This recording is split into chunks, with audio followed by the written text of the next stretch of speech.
आज की इस क्लास में मैं जोगेंद्र कुमार आप सभी का स्वागत करता हूं। देखिए प्रश्नावली 4.6 की प्रश्न संख्या 3। कोई वृत्त खींचिए और निम्न को अंकित कीजिए। देखिए प्रश्न में कहा गया है कि कोई वृत्त खींचिए और निम्न को अंकित कीजिए। ये जो ए से लेकर एच तक दिए गए हैं नाम, इन्हें हमें वृत्त में अंकित करना है। अब हम आपको बताते हैं कि हमारी सारी वीडियो में जब तक हम उस पॉइंट के बारे में विस्तार से चर्चा ना करें तो हमारी वीडियो में ऐसा हो ही नहीं सकता। आइए पहले वृत्त के बारे में चर्चा कर लेते हैं। अब देखिए, आपने पर्यावरण में अनेक वस्तुएं देखी होगी, पहिया, चूड़ी, सिक्का इत्यादि। हम गोल आकृतियों का अनेक प्रकार से प्रयोग करते हैं। एक भारी इस्पात की ट्यूब को खींचने की अपेक्षा लुढ़कना अधिक सरल होता है। वृत्त को हम अंग्रेजी में बोलते हैं सर्किल। एक सरल बंद वक्र है जो एक बहुभुज नहीं है। इसके विशिष्ट गुण हैं। एक चूड़ी या कोई और गोल वस्तु को कागज पर रखिए और इसके चारों ओर पेंसिल घुमाकर एक वृत्ताकार आकृति बनाइए, जैसे कि ये बनाई हुई है। ठीक है। अब इसके बाद वृत्त की परिभाषा होती है कि किसी निश्चित बिंदु से समान दूरी पर चक्कर लगाने पर जो पथ बनता है उसे हम वृत्त कहते हैं। देखो, एक यहाँ निश्चित बिंदु से समान दूरी पर जो ये बिंदुओं का पथ है इसे हम वृत्त कहते हैं। और ये बीच में सेंटर होता है, इसे बोलते हैं केंद्र। क्या बोलते हैं? केंद्र। इसे बोलते हैं केंद्र। अब वृत्त के भाग देखते हैं। वृत्त के भाग, अब ये वृत्त है, इसमें बीच में है ये केंद्र सी, और केंद्र से यहाँ पर जो ये पथ है, बिंदुओं का पथ, यहाँ तक की दूरी को त्रिज्या बोलते हैं। जैसे प्रत्येक रेखाखंड सी ए, सी बी, सी पी या सी एम, देखो सी ए, सी पी, सी बी या सी एम वृत्त की त्रिज्या है। त्रिज्या वह रेखाखंड होता है जो वृत्त पर स्थित बिंदु को उसके केंद्र से जोड़ता है, यानी कि वृत्त के बिंदु को पर स्थित उसके बिंदु को उसके केंद्र से जोड़ता है। इसी आकृति में सीपी और सीएम ऐसी त्रिज्याएं हैं कि बिंदु पी सी एम एक ही रेखा में है। देखो, बिंदु पी सी एम एक ही रेखा में है। इसे हम वृत्त का व्यास बोलते हैं। क्या बोलते हैं? व्यास।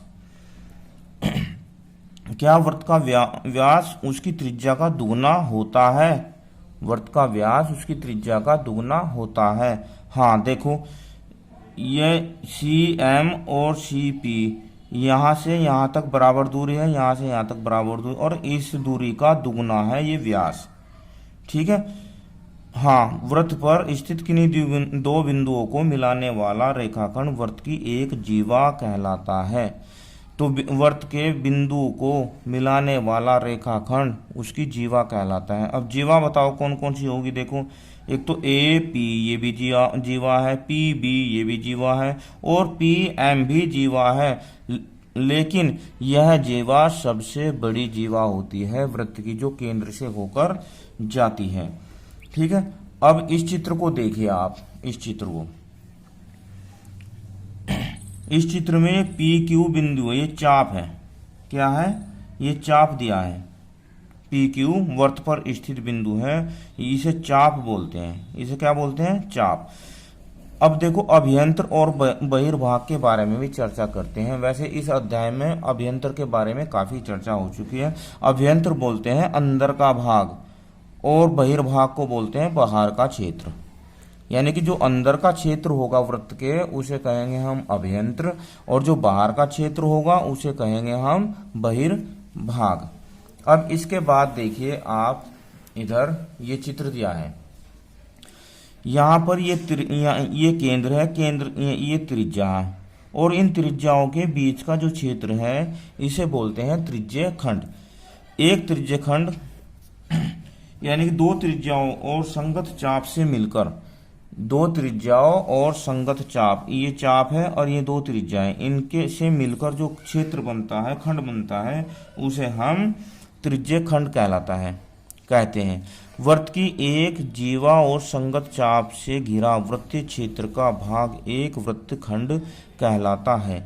अब ये एक त्रिज्या, ये एक जीवा है और ये एक चाप है, इससे घिरा हुआ क्षेत्र जो है वो वृत्तखंड कहलाता है, यानी कि वृत्त का भाग कहलाता है।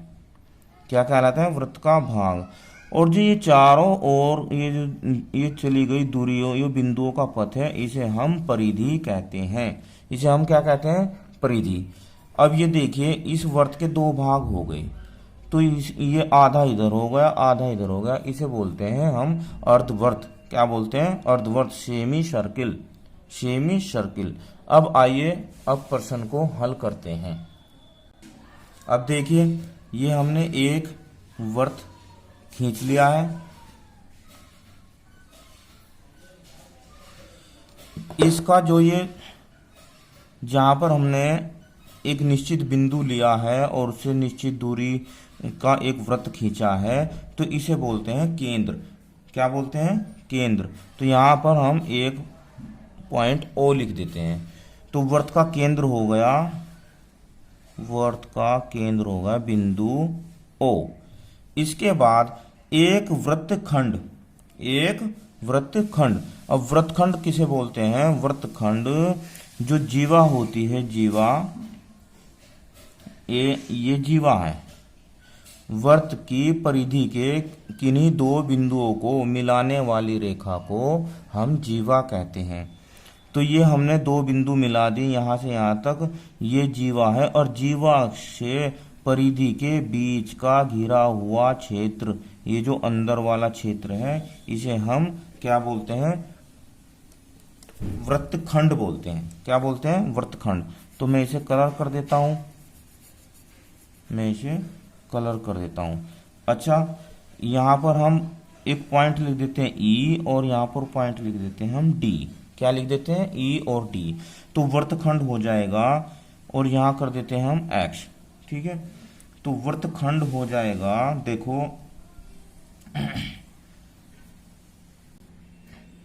तो ये ई डी छायांकित भाग लिख देता हूं मैं। क्या लिख देता हूं? छायांकित भाग।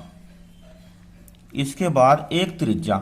त्रिज्या क्या होती है? त्रिज्या केंद्र से समान दूरी पर, जो केंद्र से परिधि के बीच की दूरी होती है, त्रिज्या। तो यहां पर हम सी लिख देते हैं। क्या? सी। तो त्रिज्या हो जाएगी हमारी ओ सी। और ये जो है एक रेखाखंड भी है। क्या है? ये एक रेखाखंड, इसलिए हम इसे, इसके ऊपर रेखाखंड का निशान लगा देंगे।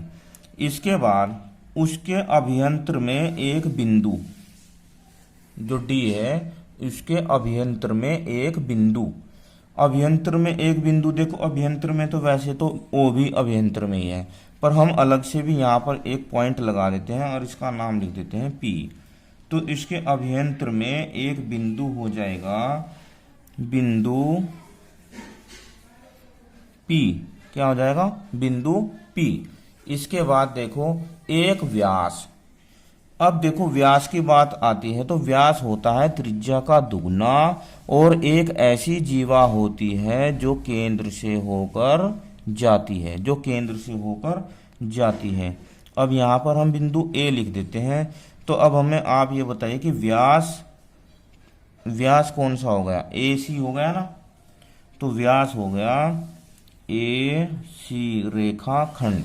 इसे हम ऊपर रेखाखंड का निशान लगाएंगे। इसके बाद उसके बहिर्भाग में एक बिंदु, बहिर्भाग में, बाहर के भाग में एक बिंदु, कहीं भी लिख देता हूं मैं। ये मैंने क्यू लिख दिया इसके बाहर, तो यहां लिखेंगे बिंदु क्यू। एक त्रिज्य खंड, एक त्रिज्य खंड।